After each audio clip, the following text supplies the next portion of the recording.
कर सकती है।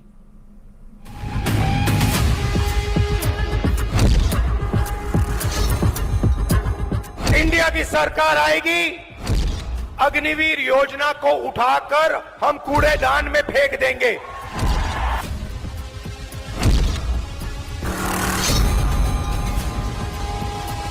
और मैं समझता हूं कि इलेक्शन का प्रभाव भी पड़ा है अग्निवीर पे, खासतौर में उत्तर प्रदेश और बाकी जगह में।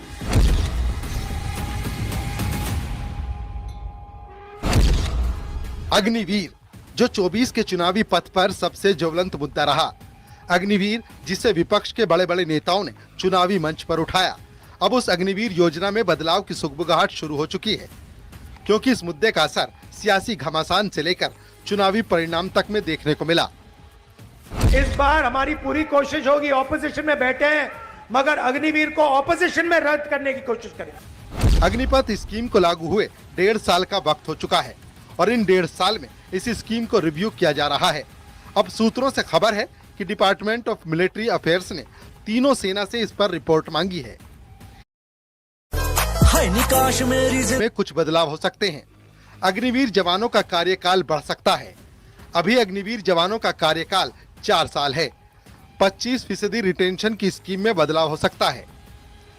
सेना इस बात पर चर्चा कर रही है कि अग्निवीरों के लिए ट्रेनिंग पीरियड को आम सैनिकों के लिए निर्धारित ट्रेनिंग की तरह ही किया जाए, जबकि उनके सर्विस टाइम को बढ़ाकर 4 के बजाय 7 वर्ष किया जाए, जिससे उन्हें ग्रेचुइटी और पूर्व सैनिक होने का दर्जा दिया जा सके। यानी जो मुद्दा चुनाव के वक्त उठा, अब उस पर मंथन शुरू हो चुका है। अग्निवीर से जुड़े मामले पर आने वाले दिनों में केंद्र सरकार के द्वारा कुछ बड़े फैसले लिए जा सकते हैं। और जिस तरह से बड़े फैसलों की अगर बात करें तो जिस तरह से उनके जो सेवा काल की जो अवधि पहले से तय थी 4 साल की अवधि को बढ़ा करके 7 से 8 साल किया जा सकता है। राहुल ही नहीं, सपा प्रमुख अखिलेश यादव भी इस योजना के विरोध में रहे हैं। अखिलेश के मुताबिक ये योजना अस्वीकार्य है। अग्निवीर योजना को युवा कभी स्वीकार नहीं कर सकते। देश की सुरक्षा के लिए अगर सिर्फ 4 साल की नौकरी देंगे और उसमें भी आपको कोई सुविधा नहीं मिलेगी और देश के लिए मरने पर सैनिक को सम्मान नहीं मिलेगा, इन 4 वर्षों के भीतर कोई भी इस नौकरी को स्वीकार नहीं करेगा। और गरीबों की मदद करने की पॉलिटिक्स हो, राजनीति हो, अग्निवीर। अब भैया मैं आपको बता रहा हूं, अब हमारे पास पार्लियामेंट हाउस में सेना बैठी हुई है। सेना बैठी हुई है। इस बार हमारी पूरी कोशिश होगी, ऑपोजिशन में बैठे हैं मगर अग्निवीर को ऑपोजिशन में रद्द करने की कोशिश करेंगे। मैं समझता हूं अग्निवीर व्यवस्था तुरंत खत्म होनी चाहिए। सरकार को स्वीकार करना चाहिए कि उनकी गलती है कि उन्हें अग्निवीर जैसी व्यवस्था नहीं लानी चाहिए। और न केवल अग्निवीर व्यवस्था खत्म होनी चाहिए बल्कि बहुत से नौजवान जिनको रोजगार नहीं मिल पाया, फौज में जाना चाहते थे, उन्हें उम्र की छूट भी देनी चाहिए।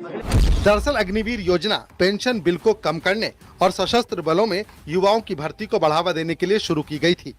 हालांकि नए भर्ती किए गए सैनिकों के बीच ट्रेनिंग और विशेषज्ञता की कमी को लेकर चिंताएं जताई गई।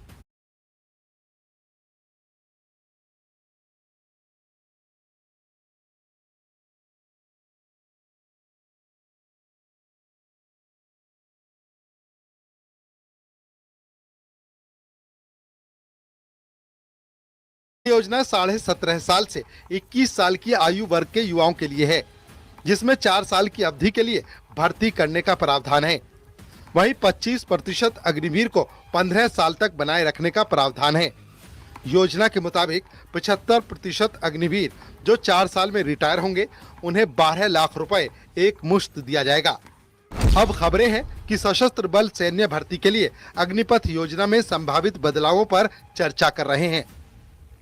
इसमें बदलावों के लिए मुख्य पहलू 25% रिटेन करना और ट्रेनिंग पीरियड वाले मुद्दे हैं, जिनको लेकर अंदर खाने चर्चा शुरू हो गई है। Bureau report, news 18।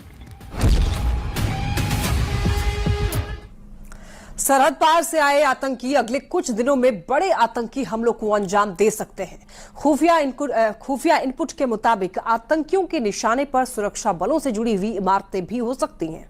आतंकी जम्मू डिवीजन में हमले को अंजाम देने की फिराक में हैं।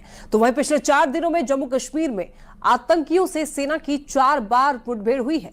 कठुआ में सेना ने एनकाउंटर में 2 दहशतगर्दों को ढेर कर दिया है।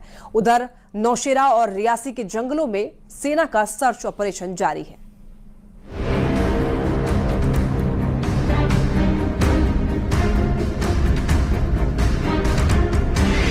जम्मू कश्मीर में आतंकी हमले का अलर्ट, आतंकियों के खिलाफ एक्शन शुरू। जम्मू कश्मीर में चप्पे चप्पे पर पहरा। जम्मू कश्मीर में अगले 30 घंटे सुरक्षा बल के जवानों के लिए अहम है, क्योंकि खुफिया एजेंसी ने जम्मू कश्मीर के अलग अलग जगहों पर बड़े आत्मघाती हमले की आशंका जताई है। खुफिया सूत्रों की माने तो पाकिस्तान से आए आतंकी आत्मघाती हमले की फिराक में हैं। खबरों के मुताबिक पाकिस्तानी आतंकी अगले 2 दिनों में सुंदरबनी, लंबेरी, नौशेरा, राजौरी और जम्मू में आत्मघाती हमले कर सकते हैं। इन आतंकियों के टारगेट पर सुरक्षा बलों के शिविर, चेक पोस्ट और सरकारी संस्थान हो सकते हैं। इस आतंकी हमले की आशंका के बाद पुलिस कंट्रोल रूम की तरफ से सेना, CRPF, BSF, Jammu Kashmir police के सभी अधिकारियों को अलर्ट कर दिया गया, ताकि आतंकियों के नापाक मंसूबों को अंजाम देने से रोका जा सके। इस आत्मघाती हमले के अलर्ट के बाद सुरक्षा बल के जवान और जम्मू कश्मीर पुलिस एक्शन में आ गई। जम्मू कश्मीर के सेंसिटिव इलाकों में पहरेदारी तेज हो गई, जगह जगह सर्च ऑपरेशन चलाए जाने लगे। इस बीच कठुआ में 2 आतंकियों के आने की खबर पर पुलिस और सेना चौकन्नी हो गई। यही नहीं, जम्मू कश्मीर के डीजीपी ने आतंकियों को खुला चैलेंज दे दिया कि आतंक फैलाने वालों का जड़ से खात्मा कर दिया जाएगा और आतंकियों के मददगारों को पछताना पड़ेगा।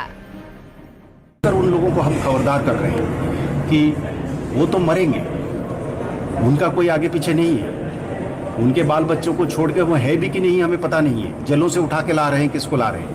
यहाँ के लोग जो उनको सपोर्ट करने के लिए बीच बीच में कोशिश कर रहे हैं, वो बहुत ज़्यादा पछताएंगे, क्योंकि उनके घर वाले, उनका स्टेक यहाँ पे, उनकी ज़मीन है, उनकी जायदाद है, उनकी नौकरी है, उनकी बगीचे हैं। तो वो इसमें देश के विरुद्ध अगर कोई इस तरीके से काम करेगा, बहुत ज़्यादा नुकसान उठाएगा। आतंकी हमले के अलर्ट के बाद से ही जम्मू कश्मीर के अलग अलग इलाकों में सर्च ऑपरेशन तेज हो गया। आतंकियों के खिलाफ सर्च ऑपरेशन की तस्वीरें जम्मू कश्मीर के उधमपुर से भी आईं। वहां नेशनल हाईवे पर एक एक गाड़ी को तलाशा गया। किसी के भी संदिग्ध होने पर उससे कड़ी पूछताछ की गई। आतंकी हमले के अलर्ट के बाद से सुरक्षा बल फुल एक्शन में है। सांबा में भी जम्मू पठानकोट हाईवे पर पहरा सख्त दिखा। यही नहीं, जम्मू कश्मीर के डोडा से आई ये तस्वीरें देखिए। घने जंगलों में सुरक्षा बलों के जवान तलाशी अभियान करते दिखे। ये वही इलाका है जहां आतंकियों से मुठभेड़ के दौरान जम्मू कश्मीर पुलिस का एक कांस्टेबल घायल हुआ था। अभी की जो सिचुएशन है वो ये है कि ऑलमोस्ट जहाँ पे जो इंसिडेंट हुआ था उसके काफी दूर दूर तक हमने सर्च किया हुआ है और आगे भी सर्च कर रहे हैं।